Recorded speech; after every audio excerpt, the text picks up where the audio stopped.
too. So the ritual of the red heifer makes sense to me. Like it according to Jewish tradition, it was too much for King Solomon, but it's not too much for me. It's unlike King Solomon. I'm not out banging a different woman every night. Like I'm studying Torah. Well, he's married them. Yeah, he's married to 1,000 women, but like that tired him out. He wasn't able to figure out the ritual of the red heifer. But because I don't have that burden, thank God. That explains it. Thank God that I don't have that burden of having to be with a different woman every night. So it has to be red because the red symbolizes blood, which symbolizes life. And this ritual makes the pure impure and the impure pure. So it's kind of like detergent. Like when you use detergent, to clean plates that are greasy, kind of makes you impure, but it purifies the plates. So we have people in society who also do the same kind of role, like garbage men and policemen in the military. They go out and they clean things up for the rest of us, and they make life more clean for the rest of us, but they get dirty. It's also very similar to the role I played as a blogger for the last 14 years. I've kind of gone out into the world and offered my honor. And the world has honored my offer. And for the last year, the world has been on and off my blog. But as I've gone out there into the dirt and the filth and the wickedness, the immorality, the corruption, the just immodest behavior that I've chronicled, it has rubbed off on me, even as I've made the wider society cleaner. And can I just reiterate to our viewers that it says the reason why he brings up Solomon, just for those tuned in late or didn't tune in at all because you found us by Googling. It's the Torah says that King Solomon was the wisest man of all time, and King Solomon said that he understood the whole Torah. Everything made sense to him except for one thing, is he didn't understand the mitzvah of the red heifer, didn't understand how the one who throws it becomes impure, but the one who it hits, right, becomes pure. Never understood that, and he's the wisest man of all time. Levi says that he understands it. This all makes sense to him, even though it didn't make sense to the wisest man of all time. Yeah. So, ladies and gentlemen, what you're seeing here, you have to decide yourself. Is it a man who's full of it? Or is this the son of the apocalypse? What's sitting next to us, right? What's sitting next to me? Am I the wisest man of all time, or not so much? Right. You know what? Okay, go ahead.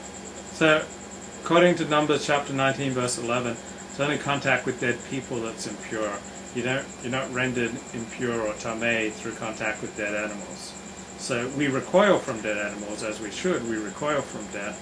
I don't know if you ever seen a corpse. If you walk down, airdrome and oh, there's a dead homeless guy. I can't say that that's happened. Okay, I walked down airdrome. There's this dead homeless guy. On an airdrome. Yeah. What's he doing on airdrome? I guess he was going to the library and he kicked the bucket. Oh, was this recently? Oh, it was a few years ago. Oh, because I see homeless guys in the library all the time. Yeah. How do we thin them out? Have them walk on your airdrome. So we recoil from death, from dead animals. We recoil from death. We should. So Moshe was never going to get into the promised land. So, in this week's Parsha, God tells Moshe because of what he's done that, you're not getting into the promised land. But he was never going to get into the promised land anyway, because then we would, we'd be Mosesites. We'd be followers of Moses. It would have been too much glory for one individual. So Moshe was the greatest man in history, but I don't think he was ever going to get in the promised land. Well, yeah, it's brought down that he was the leader in exile. He was a man who was our leader, right? Mm-hmm. When we were in exile, but when we went into Eretz Israel, we needed a new leader. Mm-hmm. A new leader had to take us and be set up the leadership in Eretz Israel. Mm-hmm. And Moses was good for when we were in exile. Right, but we needed Joshua to get us in the promised land, we need Jesus to get us into the world to come. Okay, you did not say that. You did not say that. That's my dad used to always preach. Oh my God. He used to say that exact analogy. Jews needed Moses to get them through the desert to get out of Egypt, but they needed Joshua to get into the promised land, just like Joshua who came out of Nazareth, 1,200 years later, to show us the way to salvation. No, because I thought you were going to go a different direction and say like Lubavitcher, when we were in exile, he was the leader, right? And now we're about to go to Eretz Yisrael with the Mashiach, and we need a different leader. But you went from there, totally different direction. Hey, can I divert for a second here? Yeah. You mentioned the red heifer. Yeah. And I dated a red heifer once. Normally I don't like big women, and normally I don't like redheads. But oh my God!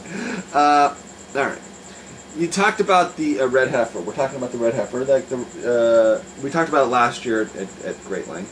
Something that I wanted to discuss. I remember she wrote it for me. I wrote, and I went, "Whoa, like that," and she like slapped me and said, "You're so dramatic." She was a big girl. Like when she wrote on top of me, it's like all the air went out of my lungs. All right. Oh, this is what I get for dating a red heifer. All right. Are we done? Are we done with that? Okay. So I'm going to bring you in, Levi. You're going to be doing some talking in a second. So I need you to pay attention here. Wake up, okay? The red heifer is a kosher animal, right? It's a kosher animal. Torah says that cows are permitted to eat by Jews, right? Whereas non-kosher animals, well, it defines. There's two simona, right? First of all, how do you know it's a kosher for a cow? It has to have two signs to be kosher. It has to split its hoofs and it has to chew its cud. It says that in Leviticus, right? Anybody who reads the Bible knows that. It's like basic. The cow, the sheep, the lambs, the goats, they all qualify as that. I believe even giraffes and deer are part of that, right? Bison and buffalo, they're all part of that. These are kosher animals. You can eat them. The red heifer is special because not only does it have those, but it also it's totally red. All red hairs, you can only have, if it has two non-red hairs, it's not kosher. What about that woman you were with? I knew you were thinking, did you check her for did you check her for two hairs that weren't red? Yeah. Did she have? Yeah, she had two hairs that weren't red. Okay, so she wasn't... She totally freaked out. It reminds me of this episode in Sex of the City where Samantha finds out that she's getting some gray pubic hairs. And so she dyes it red down there. But anyway, go ahead. Thank you for sharing that. Did you like Sex and the City? Did you watch it? I watched it. I wasn't a huge fan. Did you? I'm sure you liked it. I loved it. I'm sure you did. I did. But. Yeah. Okay. Can we continue here? So those are the signs. So a red heifer. I'm just explaining to the people at home. A red heifer is only considered red heifer if it only has. It's totally red. Can't have two hairs that are not red. So they're very rare. We've only had a few of them in the history of the world that we know about. That they come up very rarely, and so that's something we're going to need when the Messiah comes. And the opposite of a kosher animal would be an animal that doesn't have the two signs. It either doesn't split its hooves, or it doesn't chew its cud, or it does neither. Right? Plenty of animals don't do either, like a dog. Right? A dog doesn't chew its cud, it doesn't split its hooves. Correct? Right. And you went out with dogs too, right? You took a few dogs home. I'm sure you did. I remember I met this woman.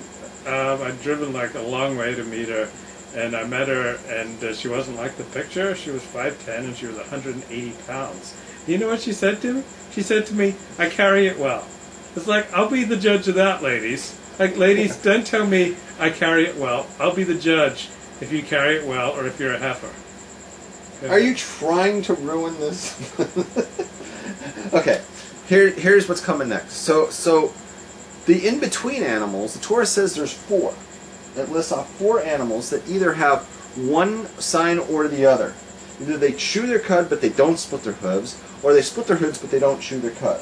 Right? And it tells us that the animal that has its hooves split but doesn't chew its cud is what? The pig. The pig. And there are three animals that are discussed that chew their cud but don't split their hooves. One of them is the camel, and the other